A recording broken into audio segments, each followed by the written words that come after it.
Welcome back, everyone. So if you're gearing up to get your driver's license in Sweden, you already know that the theory test, yeah, it can feel like a massive mountain to climb. Let's be honest, staring at endless lists of random practice questions is enough to make anyone want to just walk everywhere instead. The Swedish theory test is famously brutal, but don't worry, because in this explainer, we're taking a completely different approach. We're going to transform a totally random, overwhelming list of 100 Swedish driving theory questions directly from our source material into a highly structured, easy-to-digest masterclass. We'll extract the core concepts you actually need to understand to not just pass the test, but to become a genuinely safe driver. By structuring our learning today, your brain is going to naturally categorize and retain this info without the headache. To completely conquer this test, we're breaking it down into 5 crucial categories. Number 1, vehicle dimensions and weights. 2, environment and eco-driving. 3, safety in the dark. 4, rules, laws, and yielding. And finally, number 5, accidents and defensive driving. Okay, let's dive right into this with Section 1, Vehicle Dimensions and Weights. To lock these basic vehicle specs into your memory, we're going to use a rapid-fire guessing game. So, here's your very first question, straight from the Swedish theory test standards. Imagine you're packing up your car for a massive holiday move, right? You've got gear strapped to the roof, maybe stuff sticking out the windows. What is the absolute maximum permitted width of a car, including any load you're carrying? Take a second.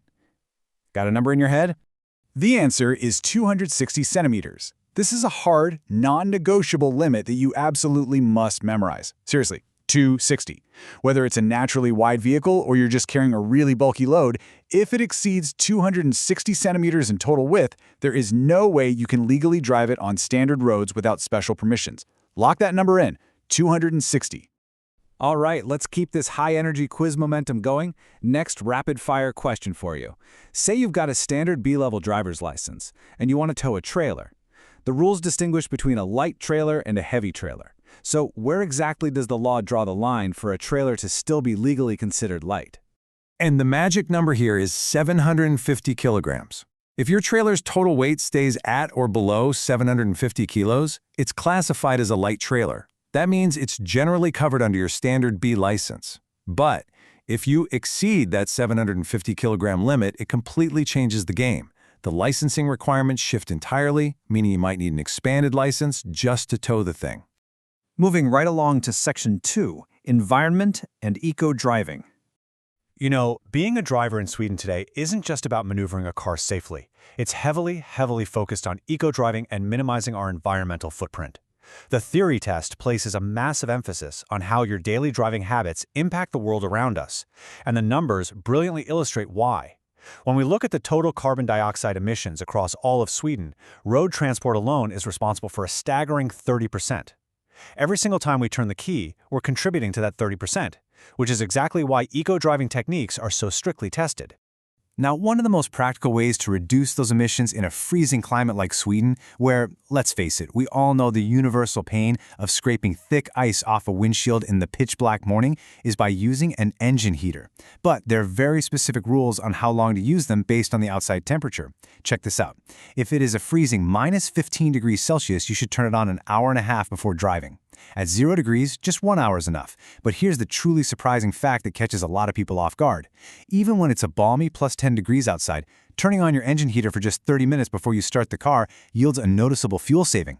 Plus, it really cuts down on those nasty cold start emissions.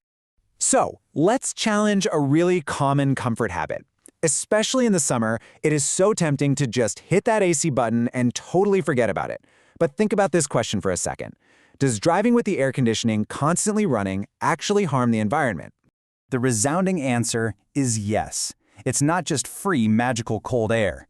Leaving your air conditioning on continuously literally forces the engine to work harder. That directly burns more fuel and subsequently releases more emissions into the atmosphere.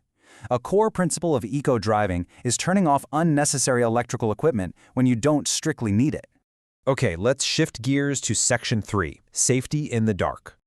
We need to set a slightly more serious tone here, because navigating roads with limited visibility entirely changes the hazard landscape.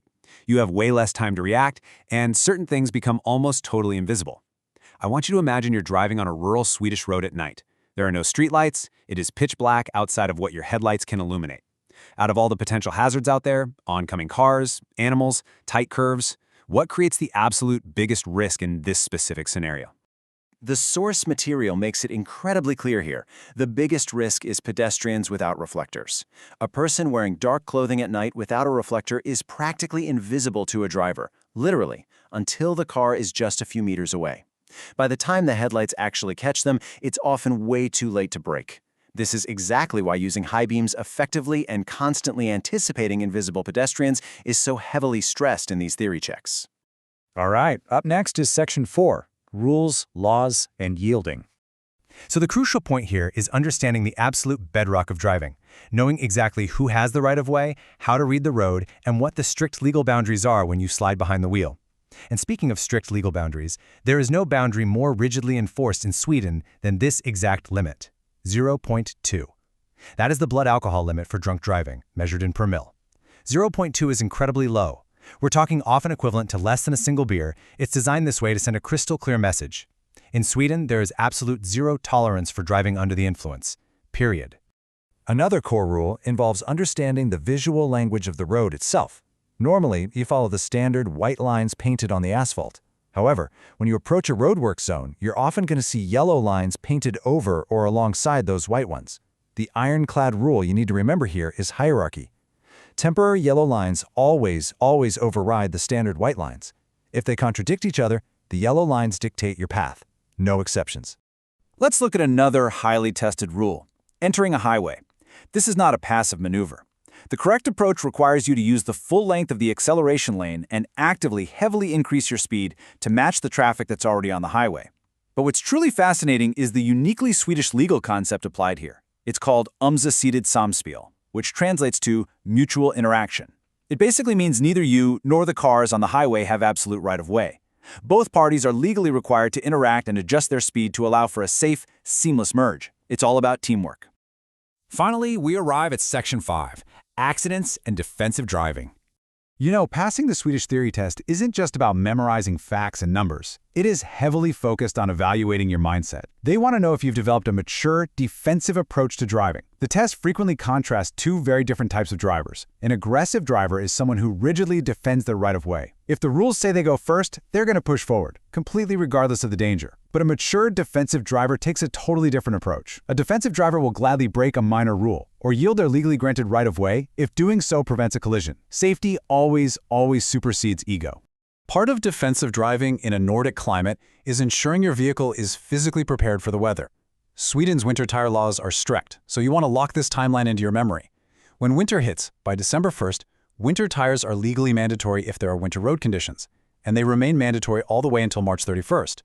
Shortly after that, starting April 16th, studded tires are strictly forbidden to protect the roads from wear and tear. They don't become legally allowed again until October 1st. Seriously, memorize these seasonal shifts because they are practically guaranteed to show up on your test. Another major hazard covered in the defensive driving module is driver fatigue, specifically a terrifying phenomenon known in Swedish as mikrosnam, or microsleep. This is defined as a short, entirely unconscious period of sleep lasting only a few seconds. It happens when a driver tries to push through extreme fatigue, and they just lose concentration entirely. In the blink of an eye, your brain briefly shuts down, and at highway speeds, a 3-second microsleep can easily result in a fatal crash. It is no joke. Well, we have covered some immense ground today, distilling these massive theory topics right down to their vital essence. But I want to leave you with a provocative question pulled directly from our source material. It's a real curveball that trips up countless learners. Think about the standard right-hand rule where you have to yield to traffic coming from your right. Here's the cliffhanger. Does the right-hand rule apply when you are driving inside a roundabout? Ponder that scenario, picture the traffic flow in your head, and let me know what you think the legal answer is. Leave your answers in the comments below. Keep studying smart, keep focusing on those core concepts, and I'll see you in the next explainer.